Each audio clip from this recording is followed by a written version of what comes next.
Hello दोस्तों, आपका इस आईएएस सर्वोदय में स्वागत है। मैं नीतीश कुमार। आज 18 मई 2023 है। आज के जो इम्पोर्टेंट न्यूज़ होंगे मैं आप लोग के सामने डिस्कस करूंगा। आप इसको नोट्स करते जाना है।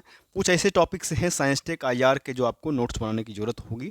और अभी जो हाल के एग्ज़ाम जैसे भी 68 के मेंस चल रहे हैं, उसका आपने पेपर क्वेश्चन पत्र देखा होगा कि किस तरह से टॉपिक सब आ रहे हैं।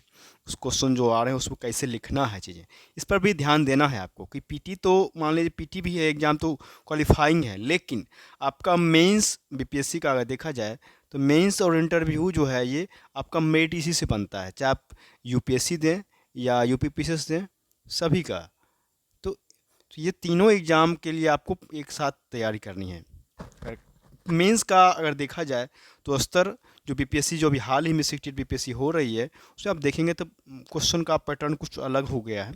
पिछले एग्जाम जैसे जो 62वीं से ले पिछले तक अगर 67वीं तक दिए होंगे उसकी क्वेश्चन के पैटर्न, लेकिन इस बार का जो क्वेश्चन बिल्कुल ही कुछ अलग चला गया, कुछ अलग आया है। इसको ध्यान में रखते हुए जिन्हें भी आगामी बीपीएससी देनी है उनको अभी से कुछ मेंस के लिए प्रैक्टिस, आंसर राइटिंग प्रैक्टिस करनी होगी और नोट्स बनाते जाना होगा। टॉपिकों पर नज़र रखना होगा कौन सा टॉपिक निकला और हमारे लिए मेंस के लिए कौन सा टॉपिक इंपॉर्टेंट होने वाला है, उसमें क्या लिखना है और क्या नहीं लिखना है। न्यूज़पेपर की अगर बात करें तो न्यूज़पेपर में बहुत सारे आर्टिकल्स आते हैं, उसको आपको नज़र रखनी है और नोट्स बना के चलना है कि उस पर कौन कौन सा टॉपिक पॉइंट हो सकता है आंसर राइटिंग। इसलिए ज़रूरी है आज के टाइम में। और आगामी अगर बेसिक कॉन्सेप्ट की अगर बात करें तो हमारी एनसीईआरटी की नोट्स अवेलेबल हो गई है, आप उसको परचेज कर सकते हैं। टोटल 6 to 10 की अगर बात करें तो 6 to 10 का अगर एनसीईआरटी आप टोटल खरीदेंगे लगभग 2000 के समथिंग लगेगा, प्लस और आपको नोट्स बनाने में भी टाइम लगेगा उसमें। तो इसलिए उस टाइम को बचाने के लिए मैं आप लोगों के लिए एक एनसीईआरटी नोट्स तैयार हो गए, हम लोगों ने तैयारी करवाया है उसका। मात्र आपको 499 में आपका वो नोट्स प्रोवाइड हो जाएगा। तो आप इसको ले सकते हैं, परचेज कर सकते हैं। पीडीएफ के रूप में है और अच्छे लैंग्वेज में ये तैयार किया गया है और अब समझने में भी आसानी होगी और आपको टाइम बच जाएगा और नोट्स बनाया हुआ आपको मिल जाएगा।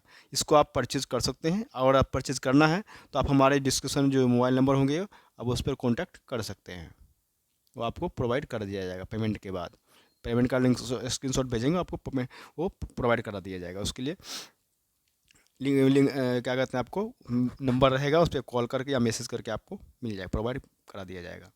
जैसे कि आपको लास्ट में इस पेज न्यूज़पेपर के लास्ट में मैंने एक पेज ऐड भी किया था उसमें। ठीक है, तो चलिए तो हम लोग आज का जो टॉपिक्स हैं उसको मैं स्टार्ट करता हूँ। चलिए तो आज का ये टॉपिक्स है उसको स्टार्ट करते चाहिए कि आतंकी तस्कर गैंगस्टर गठजोड़ के विरुद्ध में 324 जगहों पर क्या हुआ है, छापे पड़े हैं। एनआईए का छापा पड़ा है। देखा जाए इसमें तो कहा रहा है आतंकी तस्कर गैंगस्टर गठजोड़ के विरुद्ध ऑपरेशन ध्वस्त जारी रखते हुए राष्ट्रीय जांच एजेंसी जो एनआईए है बुधवार को उत्तर प्रदेश, उत्तराखंड और एनसीआर, पंजाब, मध्य प्रदेश, महाराष्ट्र, गुजरात और राजस्थान में 129 स्थानों पर छापामारी किया है। आगे का बात करेंगे इसमें कि उर्वरकों पर 1.08 लाख करोड़ की सब्सिडी देगी भारत सरकार। मतलब केंद्रीय कैबिनेट ने बुधवार को फॉस्फेट और पोटास के उर्वरकों के लिए 38,000 करोड़ रुपये की सब्सिडी मंजूरी दे दिया गया है। इस तरह किसानों को चालू खरीफ मौसम में सस्ती दरों पर उर्वरक उपलब्ध कराने के लिए कुल सब्सिडी बढ़कर ये 1.08 लाख करोड़ रुपया हो गया। इसमें केंद्रीय बजट 2023-24 में यूरिया पर घोषित 70,000 करोड़ रुपये की सब्सिडी भी शामिल है। इस बात को समझेंगे।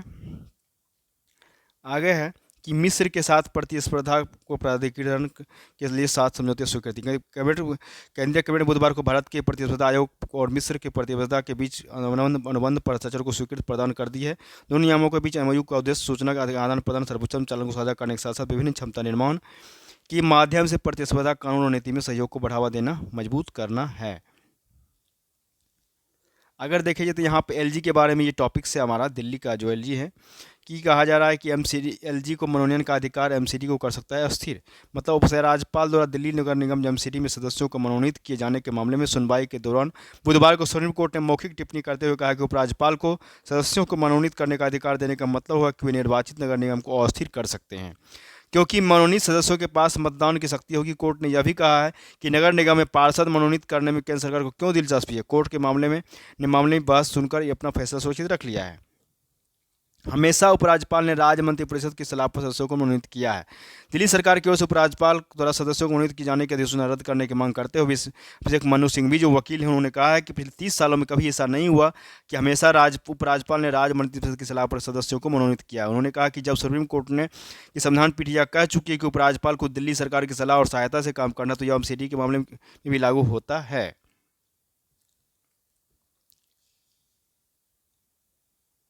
सुप्रीम कोर्ट ने मणिपुर सरकार से सुरक्षा उपायों पर मांगी रिपोर्ट। मतलब सुप्रीम कोर्ट की अगर देखा जाए तो सुप्रीम कोर्ट ने बुधवार को कहा है कि यह सुनिश्चित करेगा कि राजनीतिक मशीनरी मणिपुर में कानून व्यवस्था की स्थिति को लेकर आंखें न मूंदे। साथ ही शीर्ष अदालत ने मणिपुर राज्य को राज्य के हिस्सा के प्रभावित लोगों की सुरक्षा, राहत एवं पुनर्वास के लिए उठाए गए कदमों पर स्थिति रिपोर्ट दाखिल करने को निर्देश दिया है।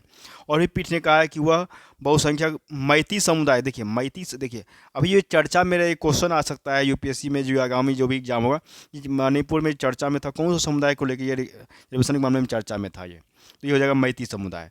ठीक है, ये पीटी का एक क्वेश्चन बनता है। इस देने पर मणिपुर के हाईकोर्ट फैसले से उत्पन्न कानून मुद्दों पर विचार नहीं करेगी। इस आदेश को चुनौती देने वाली कई याचिकाएं हाईकोर्ट की एक बड़ी पीठ पर सब लंबित है। चलते हैं आगे वाले। जांच ही जाएगी देश भर के अमृत सरोवर की गुणवत्ता। मतलब क्या है कि देश के हर जिले में कम से कम 75 अमृत सरोवर के निर्माण का लक्ष्य लेकर चल रही केंद्र सरकार अब तक 50,000 से अधिक सरोवरों का निर्माण करा चुकी है। ये जल जो है आपको स्थायी रूप से जनता को पानी मुहैया करा सके, इसलिए सरकार को इनकी गुणवत्ता को अंतिम जांच ब्लॉक और राज्य स्तर पर के साथ ही राष्ट्रीय स्तर पर भी करने का निर्णय लिया है। सभी राज्यों के ग्रामीण विकास मंत्रालय की ओर से निर्देश जारी कर दिए गए। सरोवर को सोशल ऑडिट 10 जून तक कराने का समय निर्धारित किया गया है। मिशन अमृत सरोवर की प्रगति और निगरानी की समीक्षा ग्रामीण विकास मंत्रालय के सचिव शैलेश कुमार सिंह ने सभी राज्यों के संबंधित ये सूचना दे दिया गया है। भारत का लक्ष्य है साइबर सुरक्षा का चैंपियन बनना। इसको भी हम समझेंगे अभी क्या है, इसमें क्या जिक्र किया गया है, G20 के बारे में है कि G20 की शेरपा जो अमिताभ कांत ने बुधवार कहा है कि भारत का लक्ष्य क्या है, तो साइबर सुरक्षा का चैंपियन बनना। आईआईटी दिल्ली को भारतीय school of telecommunication technology and management में कार्यक्रम भाग लेने के बाद उन्होंने पत्रकार से कहा है कि हमने डिजिटल परिवर्तन पर देश में पर्याप्त काम किया। दुनिया भर में 4 अरब लोग ऐसे हैं जिनके पास एक भी पहचान पत्र नहीं है, 2.5 अरब के पास कोई बैंक खाता नहीं है और 133 देशों के पास तेज भुगतान प्रणाली भी नहीं है। हमें इस डिजिटल पब्लिक इंफ्रास्ट्रक्चर को वैश्विक स्तर पर ले जाना है। भारत के पास जनसंख्या के आधार पर तकनीक और नवाचार भी है और हमें इसका प्रयोग करके साइबर सुरक्षा का ग्लोबल चैंपियन बनना है। तो आप लोगों से ये गुजारिश रहेगा कि आप इस वीडियो को शुरू से लेकर लास्ट तक जरूर देखें और जितना हो सके आप लोग इस वीडियो को अच्छा लगता है तो आप इसको सब्सक्राइब जरूर करें, ताकि इससे हमें मोटिवेशन प्राप्त होता है और इससे हमें आगे भी जो पैटर्न है आगे भी वीडियो बनाने में हमें अच्छा लगेगा चीज़ें, और आपके लिए अच्छे अच्छे जैसे कि अब एनसीईआरटी का हमारी जो नोट्स तैयार हो गई है, तो एनसीईआरटी का आपका वीडियो आएगा। जैसे कि आज से हो सकता है 6 का जो एनसीईआरटी उसका फर्स्ट चैप्टर का वीडियो आएगा, उसका सेशन लगातार आपको अच्छे लगेंगे कि नोट्स बनाया हुआ नोट्स से, और आपको टाइम भी बचेगा और पढ़ने में भी आसानी होगी। जो भी आगामी अगर आप एग्जाम देंगे, बीपीएससी सुपर टेस्ट 69 बीपीएससी, आगामी यूपीएससी 69 जो 2024 का होगा, उसके लिए भी आपको ये एनसीईआरटी बेसिक नोट्स बहुत ही अच्छा रहेगा। और हो सकता है जितना हो सके इसको शेयर करने का प्रयास करेंगे इस वीडियो को। चलिए, कहा जा रहा है कि अंतर्राष्ट्रीय नंबरों से स्पैम कॉल बन रहा है व्हाट्सएप यूजर्स के लिए सिर दर्द। मतलब क्या हो रहा है, देखा जाए पिछले कुछ हफ्ते से मामला 76% मामला यूजर्स ने कहा कि जब उन्हें अज्ञात नंबरों से ऑडियो या वीडियो कॉल आते हैं। 83% ने कहा है कि पिछले 30 दिनों से ऐसे कॉल आ रहे हैं। 59% कह रहा है उत्तरदाताओं ने पुष्टि किया है कि कॉल मुख्य रूप से अंतर्राष्ट्रीय नंबरों से आ रहे हैं। 17% लोग कह रहे हैं उत्तरदाताओं ने उन्हें कहा कि ऐसे कॉल नहीं मिल रहे हैं। 23% ऐसे स्कैम कॉल प्राप्त कर रहे हैं जो ज़्यादातर घरेलू नंबर और कुछ अंतर्राष्ट्रीय नंबर से हैं। 18% ने कहा कि केवल घरेलू नंबर से कुछ स्कैम कॉल आ रहे हैं। क्या है, कुछ व्हाट्सएप यूजर्स के लिए अंतर्राष्ट्रीय नंबरों से स्पैम कॉल नई परेशानी का कारण बन रहा है। पिछले कुछ हफ्तों से ऐसे कॉल में तेजी से बढ़ोतरी दर्ज किया गया। ऑनलाइन सर्वे में फॉर्म लोकल स्किल्स के एक सर्वेक्षण के इस मुद्दे पर प्रकाश डाला। इस सर्वेक्षण में 323 जिलों के 23,000 लोगों को शामिल किया गया है। देखिए, इन नंबरों से कहा जा रहा है सावधान रहिए। ज़्यादातर स्पैम कॉल जैसे कि +251 इथियोपिया क्या है, +2 62 इंडोनेशिया, +254 केन्या, +84 वियतनाम से दर्ज किया गया। अध्ययनकर्ताओं ने कहा कि कॉल्स के कंट्री को कोई इस बात की पुष्टि नहीं करते कि कॉल उसी देश से आ रही है। इस बात को ध्यान रखेंगे। चलिए, तो आगे चल रहे हैं आपके लिए अगला टॉपिक के लिए तो आप लोग इस वीडियो को शुरू से लास्ट तक जरूर देखें। जितना हो सके आप इसको सब्सक्राइब करने का प्रयास जरूर करेंगे। जो वीडियो अच्छा लगता है तो इससे हमें मोटिवेशन प्राप्त होती है। आप लोगों से विनती यही है कि आप लोग जितना हो सके आप लोग उसको सब्सक्राइब जरूर करें। देखिए, बहुत ही अच्छा टॉपिक आ रहा है कि कहा जा रहा है कि परमाणु नीति पर हो विचार। देखिए, ये बहुत पहले इसकी टॉपिक है और अच्छी टॉपिक से आपको परमाणु जो पॉलिसी है हमारा उस पर करने के लिए कहा जा रहा है विचार हो। मतलब भारत है 25 साल पहले एक परमाणु शक्ति संपन्न देश के रूप में स्थापित हुआ था। भले ही थार रेगिस्तान में हुए उन परमाणु परीक्षणों के 25 वर्ष बीत गए हों, लेकिन असल में जो भारतीय परमाणु कार्यक्रम की शुरुआत स्वतंत्रता के बाद हो चुका था। प्रथम प्रधानमंत्री हमारे पहला जो थे जवाहरलाल नेहरू ने 1948 में होमी जहांगीर भाभा के नेतृत्व में भारत के परमाणु अभियान को हरी झंडी दिखाई थी। इसके बाद प्रधानमंत्री जी इंदिरा गांधी ने मई 1974 में शांतिपूर्ण परमाणु परीक्षण भी किए हैं। इसके बावजूद परमाणु हथियारों तक पहुंचने में भारत को करीब 5 दशक का समय लगा है और परमाणु युग के इतिहास में अगर देखा जाए तो किसी अन्य देश ने इसके लिए इतना समय नहीं लिया है। हालांकि परमाणु विकल्प को लेकर भारत की ईमानदारी से अपनाए गए धैर्य का कोई भौतिक या कूटनीतिक लाभ नहीं मिला है और अमेरिका के नेतृत्व वाले पश्चिमी भाग जो खुद को वैश्विक परमाणु ढांचे का संरक्षक समझते आए हैं, उन्हें भारत के परमाणु इरादों को लेकर संदेह रहा है। इसका परिणाम भारतीय परमाणु और रक्षा उद्योग पर भारी तकनीक प्रबंधन में उल्पा है, जबकि वे अपने विरोधियों के परमाणु कार्यक्रम पर अंकुश लगाने में नाकाम रहे। पिछली सदी के 7वें दशक में न केवल चीन ने परमाणु बम बनाने में सफलता हासिल की, बल्कि बाद में पाकिस्तान को इस मामले में मदद भी पहुंचाई है। वर्ष 1989 में तत्कालीन प्रधानमंत्री राजीव गांधी दबाव के कारण परमाणु हथियार बनाने की दिशा में आगे बढ़े हैं। तो परमाणु दिशा के रूप में आगे बढ़े हैं। ठीक है, परमाणु निशस्त्रीकरण को लेकर अपनी पुरानी नीति के चलते भारत तब भी उसके लिए पूरी तरह तैयार नहीं था। नीति कतिपय अगर देखा जाए तो अंततः 1998 में परमाणु नीतियों ने भारत को अपने अंतर्राष्ट्रीय संबंधों के आदर्शवाद के मुक्त किया है। परमाणु हथियारों को लेकर भारत की आत्मस्वीकृति ने विदेश नीति को आदर्शवाद की जड़ता दूर करने में मदद करने के साथ साथ गुप्त परमाणु कार्यक्रम को लेकर भी मनोवैज्ञानिक बाधाओं से भी मुक्ति दिलाया है। देखा जाए आगे तो परमाणु परीक्षणों के एक दशक के भीतर ही भारत ने 3 मूलभूत कूटनीतिक लक्ष्य प्राप्त किया है। कारगिल युद्ध में भारत ने परमाणु मोर्चे पर जिम्मेदार एवं संयमित व्यवहार का परिचय दिया था। इसमें भारत अमेरिका रणनीतिक साझेदारी की बुनियाद रखने के साथ ही अमेरिका की दक्षिण एशियाई नीति में भारत को पाकिस्तान से अलग किया। दूसरा क्या है पॉइंट, तो आर्थिक सैन्य शक्ति के रूप में जो भारत ने के उभार ने उसे एशियाई शक्ति संतुलन में चीन के साथ खड़ा किया है। आज भी हिंद प्रशांत क्षेत्र में अमेरिकी सहयोगी रणनीतिक साझेदारों में भारत की ही एकलौती परमाणु शक्ति है। तीसरा पॉइंट क्या होगा कि भारत अमेरिकी नागरिक परमाणु समझौते ने भारत को परमाणु शक्ति संपन्न देश की मान्यता दिलाई है। परमाणु दर्जे की जयंती के मौके पर हमें कुछ बड़ी चुनौतियों को अनदेखा नहीं करना चाहिए। भारत का जिम्मेदार परमाणु व्यवहार उनके संयम की बुनियाद पर टिका हुआ है। वो ये बहुत अच्छा आर्टिकल है। हालांकि देखा जाए तो भारत की ओर से हमले की पहल न करने वाली रणनीति पाकिस्तान की कोई खास असर नहीं डाल पाई है, जो ज़्यादा कदा परमाणु घुड़की देता रहता है। ठीक है, अगर देखें तो भले ही परमाणु तकनीक के मामले में भारत में प्रगति की हो, लेकिन चीन के मामले में दूसरे आघात की क्षमता में वह बहुत पीछे रह गया। ऐसे में वह केवल हम पहली बार हमला करने की नीति से परहेज करना ही पाकिस्तान और चीन के विरुद्ध भारत की चिंताएं दूर नहीं कर पाएगा। चीन के साथ टकराव की स्थिति में परमाणु विकल्प नीतिगत या सामरिक रूप से क्या प्रभावी नहीं होगा। हिमालयी क्षेत्र में परमाणु हथियारों का प्रयोग न केवल भारत के लिए भौगोलिक रूप से विध्वंसक सिद्ध होगा, बल्कि चीन के जवाबी हमले से यहाँ स्थिति और विकराल हो सकती है।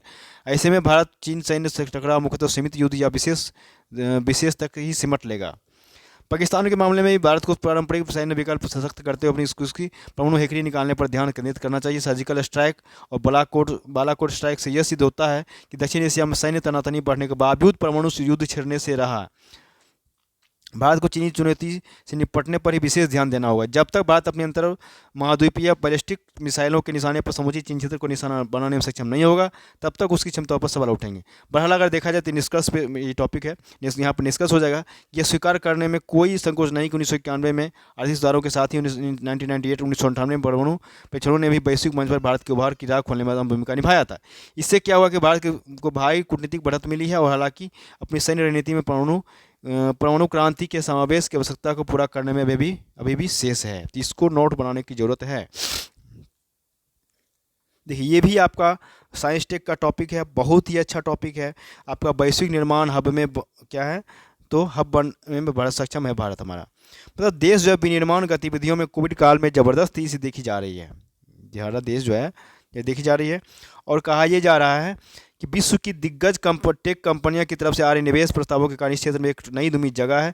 पिछले कई दशकों से भारत में विनिर्माण का क्षेत्र का देश की जीडीपी में योगदान 15% के आसपास बना हुआ है। सरकार का लक्ष्य है कि इस योगदान को अगले 2 साल में 25% बढ़ाया जाए। हालांकि विनिर्माण के क्षेत्र में नई उम्मीदें बांधने के बावजूद भारत जो है चीन से काफ़ी पीछे है। चीन की जीडीपी में इस क्षेत्र का योगदान लगभग 27% है। वित्त वर्ष अगर देखा जाए 22-23 की तीसरी तिमाही के जीडीपी के आंकड़ों में भले ही निर्माण क्षेत्र में 1.1% गिरावट आई हो, लेकिन इसके बावजूद भी भारत का S&P global manufacturing purchasing managing managers index में PMI में 55.3% देखने को मिला है फरवरी में। ये लगातार 20वां महीना है कि जब देश मैन्युफैक्चरिंग सेक्टर से 50 से ऊपर हो गया तो कि 50 से ऊपर PMI काफ़ी अच्छा माना जाता है। ठीक है, काफ़ी अच्छा माना जाता है, इस बात को ध्यान देंगे। हाँ, इंडिया रेटिंग एंड रिसर्च की एक हालिया रिपोर्ट के अनुसार सरकार की लाख कोशिशों के बावजूद FDI यानी विदेशी प्रत्यक्ष निवेश के मामले में देश का मैन्युफैक्चरिंग सेक्टर सर्विस सेक्टर से काफ़ी पीछे है। सर्विस सेक्टर में अप्रैल 2014 से मार्च 2022 के बीच 153 अरब डॉलर का FDI, जबकि मैन्युफैक्चरिंग सेक्टर में इसी अवधि में 94 लाख अरब डॉलर का FDI निवेश हुआ है। ये आंकड़े दर्शाता है कि कुछ खास सेक्टर को छोड़कर मैन्युफैक्चरिंग सेक्टर को लेकर विदेशी निवेशक अभी भी आश्वस्त नहीं है। वित्त वर्ष 21-22 के दौरान देश में मैन्युफैक्चरिंग सेक्टर में 21 अरब डॉलर का विदेशी प्रत्यक्ष निवेश हुआ था, जो पिछले वित्त वर्ष की यानी 20-21 में तुलना में 76% अधिक है। आगे देखें, इसमें और भी टॉपिक है। तो स्मार्टफोन मैन्युफैक्चरिंग, देश भर में स्मार्टफोन मैन्युफैक्चरिंग की 200 से अधिक फैक्ट्री है। 200 से कितना है? 200 से अधिक फैक्ट्री है। ठीक है, और आगे है जिनमें से अधिकांश का निर्माण बीते 3 से 4 वर्षों के दौरान हुआ है। इंदिरा पॉइंट रिसर्च के ताजे आंकड़े बताते हैं कि एप्पल के मेक इन इंडिया आईफोन के निर्यात वर्ष 2022 में आकार के लिहाज से 65% बढ़ा है। 65% बढ़ा है। सरकार ने make in India phase manufacturing programme और PLI क्या होता है? तो प्रोडक्शन लिंक्ड इंसेंटिव स्कीम ने देश में स्मार्टफोन के निर्माण में क्षेत्र को प्रोत्साहित करने में व्यापक योगदान दिया है। घरेलू इलेक्ट्रिक मैन्युफैक्चरिंग इंडस्ट्री को वित्त वर्ष 25-26 तक सरकार ने 24 लाख करोड़ तक रुपये बढ़ाने का लक्ष्य रखा है, ताकि देश को 5 लाख करोड़ रुपये डॉलर की अर्थव्यवस्था बनाने के लक्ष्य को समय रहते हासिल किया जा सके। तो इस चीज़ को पढ़ लेंगे चीज़ें। और ये भी आपका बहुत ही अच्छा टॉपिक्स है। भारतीय डिजिटल क्रांति से सीख रहे अन्य देश। भारत का जो डिजिटल क्रांति है उससे बहुत सारे देश जो सीख ले रहे हैं, देखा जो कर। तो इसके बारे में कुछ डिस्कस कर दें। तो भारत को G20 समूह की अध्यक्षता मिलना बहरान की तरह साबित होता दिख रहा है। भारत ने हाल ही में के वर्षों में कई क्षेत्रों को जो अतुलनीय प्रगति किया उसे देखकर G20 समूह के सदस्य, इससे रिलेटेड क्वेश्चन भी आया था अभी 68 BPSC में। इससे पहले 12 तारीख का जो एग्जाम हुआ था उसको आप देखेंगे।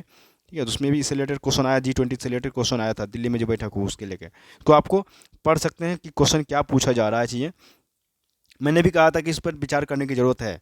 आप लिख कर क्वेश्चन को, अभी जो पेपर 1 और पेपर 2 जो एग्जाम हुए हैं 68 BPSC का मेंस में, वो क्वेश्चन को आपको पेपर लिखें, पेज पर उसको विचार करें कि किस तरह से क्वेश्चन आ रहा है, हमें किस तरह से तैयारी करनी है। अगर आपको डायरेक्ट देखा जाए कि 68 मतलब एक फोकस आपका है BPSC सिविल सर्विसेज से निकालना है, करेक्ट करना है, तो आपको मेंस पर ही फोकस करना पड़ेगा 100%, क्योंकि PT तो आपका क्वालिफाइंग है।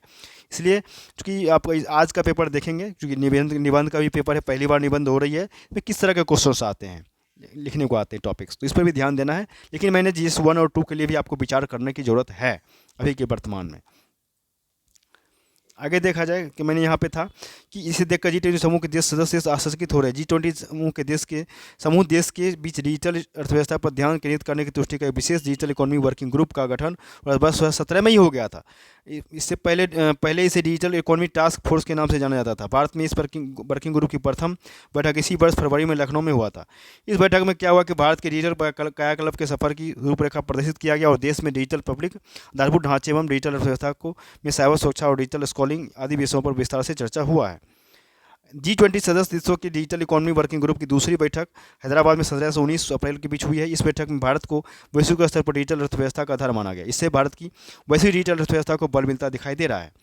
तो इस चीज़ को आप पढ़ लेंगे, इसको नोट्स बनाने की जरूरत है इस टॉपिक पे। बहुत ही अच्छा आर्टिकल है इसका, मेंस के लेकर भी और ऐसे के लेकर भी। एक राष्ट्र एक कानून पर नई बहस छेड़ेगा मंच, मतलब कहा जा रहा है मुस्लिम राष्ट्रीय मंच जो है समान नागरिक संहिता पर नई बहस छेड़ेगा। इसको लेकर मुस्लिम समाज को जागरूक करने की कोशिश होगी ताकि कानूनी भेदभाव को खत्म कर एक राष्ट्र एक कानून को सपने को साकार किया जा सके। अगले माह भोपाल में होने वाली 4 दिवसीय अभ्यास वर्ग के कई मुद्दों पर ये सवाल उठाया जा सकता है। देखिए चलते हैं आगे। इस वीडियो को आप लोग शुरू से लास्ट तक जरूर देखेंगे, जितना हो सके आप इसको शेयर करने का प्रयास जरूर करें। वीडियो अच्छा लगता है तो आपको सब्सक्राइब जरूर करें, ताकि इससे क्या होगा, हमें मोटिवेशन प्राप्त होगा, आगे आने वाली नोटिफिकेशन आपको आसानी से प्राप्त हो सके, और हमें भी मोटिवेशन प्राप्त होता है, अच्छा लगता है चीज़ें। चीन की वृद्धि दर का अनुमान बढ़ा, मतलब अमेरिका की रिपोर्ट में कहा गया कि परिवारों का खर्च बेहतर बनाने रहने से 23 मुख्य अर्थव्यवस्था की वृद्धि दर अनुमान बढ़ाकर 1.1% किया गया। वहीं यूरोपीय अर्थव्यवस्था में 0.9% की दर से बढ़ने का अनुमान है। इसी साल चीन की वृद्धि दर अनुमान को 4.8% से बढ़ाकर 5.3% किया गया है। घरेलू मांग मजबूत रहने से कैलेंडर 2024 में भारतीय अर्थव्यवस्था में 6.7% प्रतिशत बढ़ने की दर से बढ़ने की उम्मीद है। भारत दुनिया की सबसे तेजी से बढ़ने वाली प्रमुख अर्थव्यवस्थाओं में होगा। संयुक्त राष्ट्र यूएन द्वारा तैयार की गई रिपोर्ट में यह अनुमान लगाया गया है कि हालांकि रिपोर्ट में यह भी कहा गया है कि ऊंची ब्याज दरों और कमजोर बाहरी मांग को इस साल देश को निवेश और निर्यात प्रभावित होगा। ठीक है, ये से इस चीज़ को कर लेंगे चाहिए। चलते हैं आगे। आपका आईआर का टॉपिक होगा अनिश्चितता के दौर में खतरों को कम कर रहा है भारत, मतलब यूरोपीय संघ के बारे में ये है कि अस्थिरता और अनिश्चितता के दौर में वैश्विक अर्थव्यवस्था जुड़े खतरों को कम करना महत्वपूर्ण है। यह कार्य अपनी प्रगति की रफ्तार बनाए रखकर भारत कर रहा है। यह बात बेल्जियम में विदेश मंत्री एस जयशंकर ने भारत यूरोपीय संघ यू व्यापार और तकनीक परिषद की बैठक में कहा है। इस बैठक में भारत की ओर से विदेश मंत्री एस जयशंकर, वाणिज्य मंत्री पीयूष गोयल और संचार इलेक्ट्रॉनिक्स आईटी मंत्री राजीव शंकर ने हिस्सा लिया है। बैठक में आपको रणनीतिक तकनीक, डिजिटल गवर्नेंस और प्रदूषण मुक्त तकनीक पर विचार किया गया है।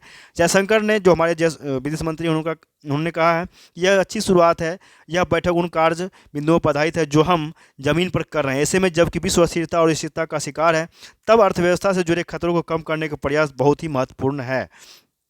कहा जा रहा है कि यूरोपीय संघ के मित्रों के साथ मिलकर इसी प्रयास को आगे बढ़ाने की हम कोशिश कर रहे हैं। हमने प्रभावी और विश्वसनीय आपूर्ति व्यवस्था बनाने, पारदर्शी और परस्पर विश्वासपूर्ण व्यवस्था बनाने और डिजिटल प्लेटफॉर्म पर भरोसा कायम करने की चर्चा किया। दोनों पक्षों के प्रतिभाशाली लोगों का सबसे अच्छा लाभ लेने के बारे में भी चर्चा किया। इससे ज्ञान आधारित अर्थव्यवस्था का भी विकास होगा। इस चीज़ को आप देख लेंगे चाहिए। बहुत अच्छा, मैंने इसको पॉइंट्स बता दिया चाहिए। और आप लोगों से ये गुजारिश रहेगा, विनती रहेगा कि आप इसको जितना हो सके सब्सक्राइब जरूर करें और जितना हो सके शेयर करने का प्रयास करें, और वीडियो को शुरू से लास्ट तक जरूर देखें। और एनसीईआरटी का जो नोट्स है, बना बनाया नोट्स आपका आप लोग मैंने तैयार करवाया आपको। ऐसे आप बुक खरीदेंगे, बुक खरीदने में आपको लगभग 2000 के करीब खर्च आएंगे, प्लस उसको फिर नोट्स बनाएंगे। इससे बेहतर इतना समय बचा के आपको सिर्फ नोट्स ऐसा दिया जा रहा है, अच्छा नोट्स दिया रहा है कि आपको समझने में भी आसानी हो और दोबारा नोट्स बनाने की जरूरत नहीं हो। इसलिए इस नोट्स को जरूर परचेज कर लें, और आपको डिस्क्रिप्शन में आपका मेरा नंबर मिल जाएगा, वहाँ से आप कॉल व्हाट्सएप कर सकते हैं। ठीक है, चलिए हम लोग फिर से नेक्स्ट सेशन की ओर मिलते हैं। तब तक के लिए बहुत बहुत धन्यवाद।